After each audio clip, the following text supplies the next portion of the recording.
Hawla wa la quwwata illa billah.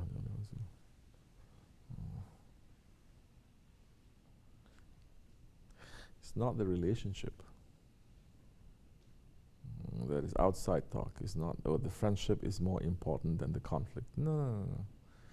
In Islam, it's not about the friendship. It's not about the friendship. It's not about relationship. It's not about family. It is what it is resting on. What is that foundation? You understand? What is that foundation?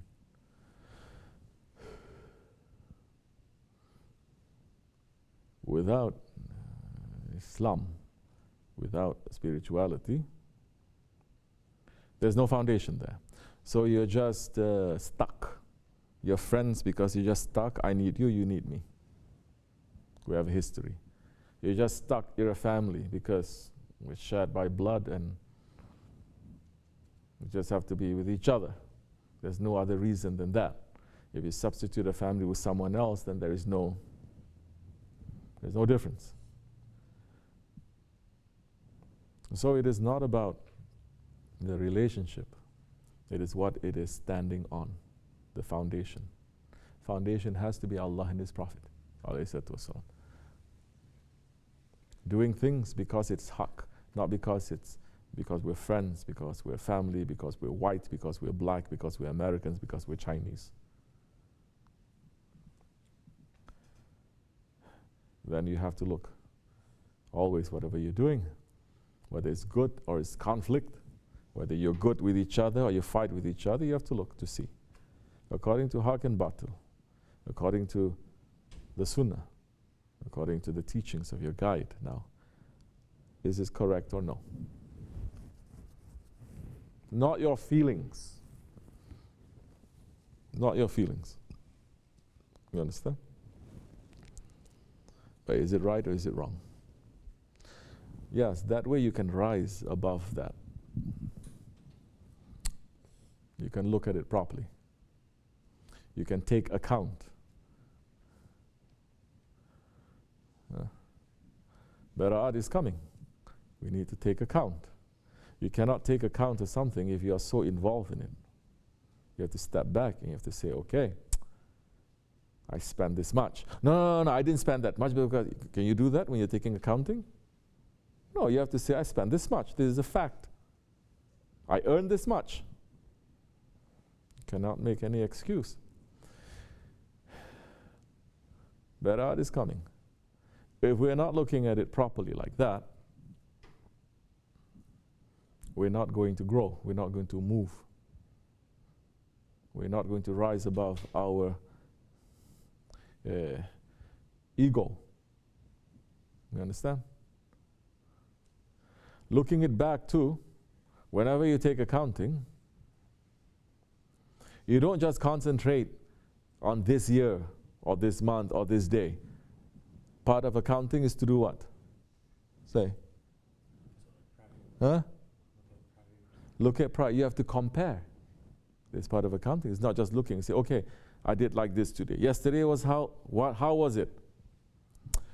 Last week, last month, last year, how was it? What I want to be. So it's not just this time. It is looking back and looking how I want to be in 1 month's time. How I want to be in 1 year, 10 years' time. Where being a jamaat is like that. Being people, as your faith is like that too. Prophet ﷺ is saying, your today has to be better than yesterday, and tomorrow has to be better than today. You have to take account. Meaning it cannot remain the same. It always grows. It always changes. Now you're asking me the question, if you have difficulties with each other in a jamaat, how do you come out from that? If you are so, I want to use another word than emotional. If you're only speaking from your feelings, okay, how you feel, then you're not going to understand how other people feeling also, because you're only concentrating on how you're feeling. If you're only concentrating on how you feel, then you're not going to also see what other people that they do or what they say. You're only concentrating on your feelings.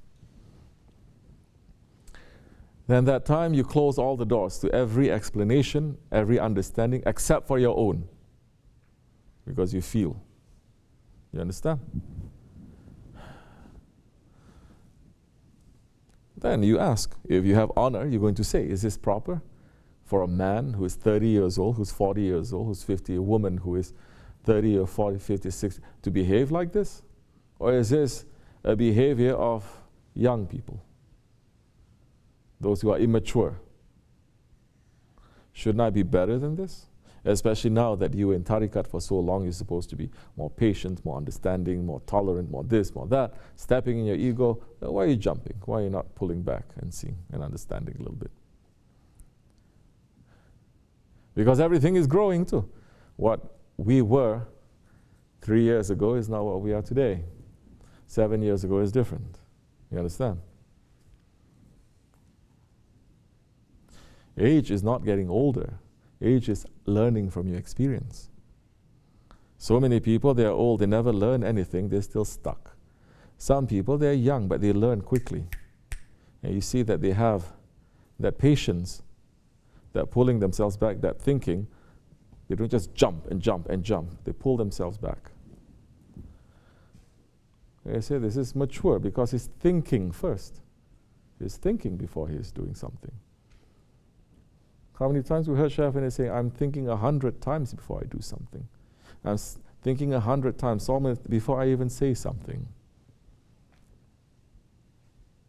That is a sunnat. That is a very huge sunnat.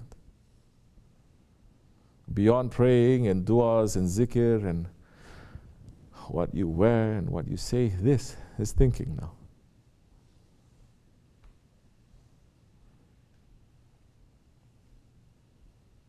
So do you want to be stuck? If you're stuck, you will lose it.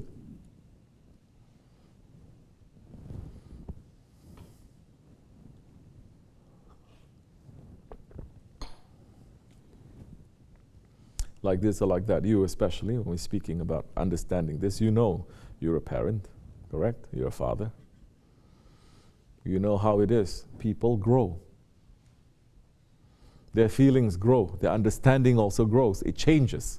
It's not stuck there. And you cannot judge that person's behavior as the kid behavior as he was 6 months ago or 1 year ago. Because it changes too. And so many times, it's because you misunderstand what they're trying to say. They are limited. Because the way that we understand is only through language. And they don't know language. They try to say in so many ways, and you're too impatient to try to understand what they're trying to say. So, coming to your question now about marriage being half of your deen now.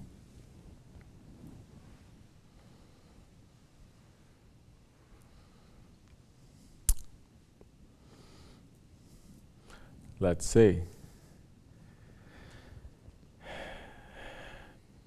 physical, like half, the whole.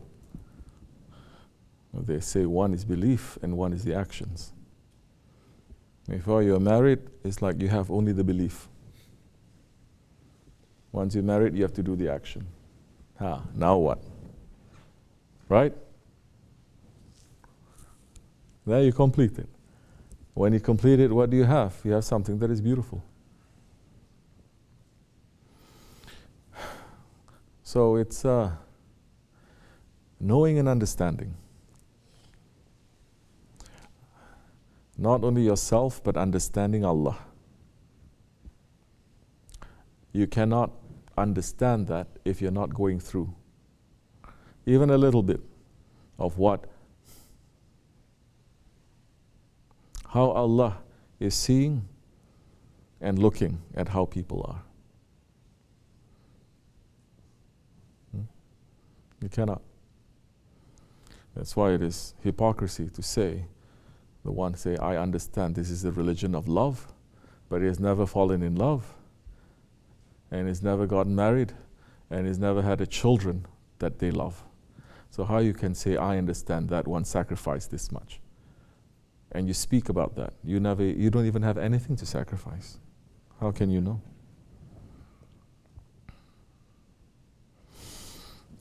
Now,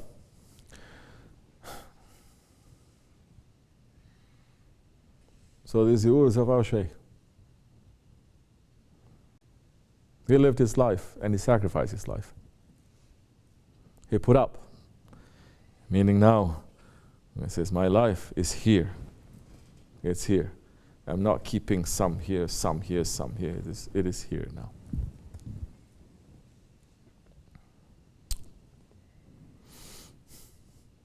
How much of that are we putting? You are. Very good. You're going through difficulties. Of course you must. That is the way. You are saving half. This is what you're going to get. You're just putting a little bit. This is what you're going to get. Everyone is going to get what they put in.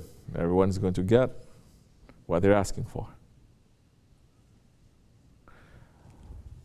What is our Shaykh's example? What did the Sahabi-Kirams, what did they do? What did they do? What did the Ahlul Bayt they do? What did the Prophet they do? They put it all there. As much as we can. We must do. We're calling ourselves murids. So many of us, we have to grow. I'm seeing so many of you, you're growing good, but you're turning like this or like this. We are patient. We're saying, we're reminding. But if you're stubbornly not moving, then the time will come when you are just going to be taught that way. Some of us saying, okay, I'm only doing this, I'm not doing that. I'm only coming like this, I'm not coming like that. I'm only speaking to some people, I'm not speaking to others, I'm not.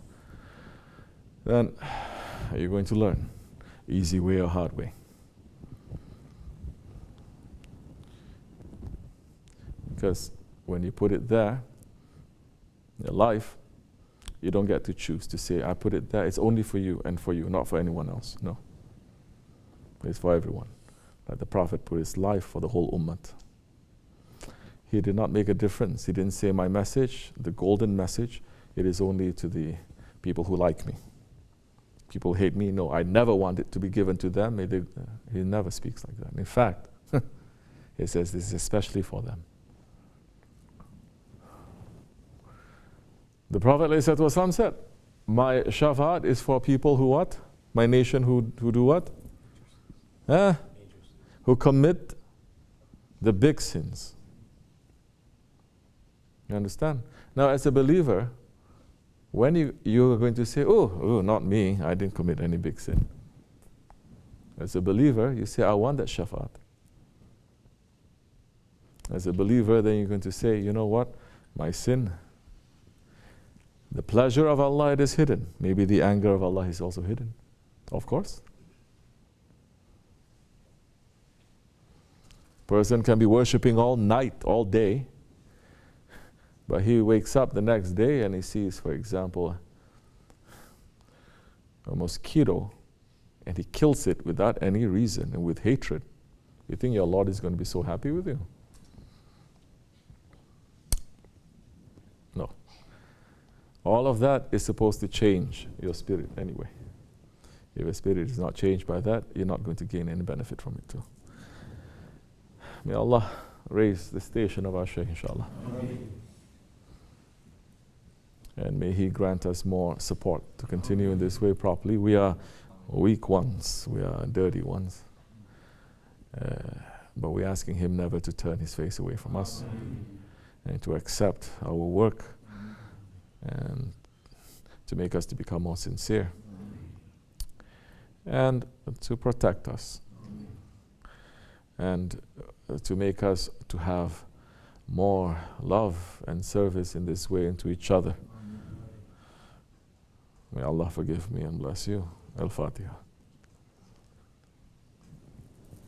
Amen. Assalamu alaikum. This much is enough, inshallah.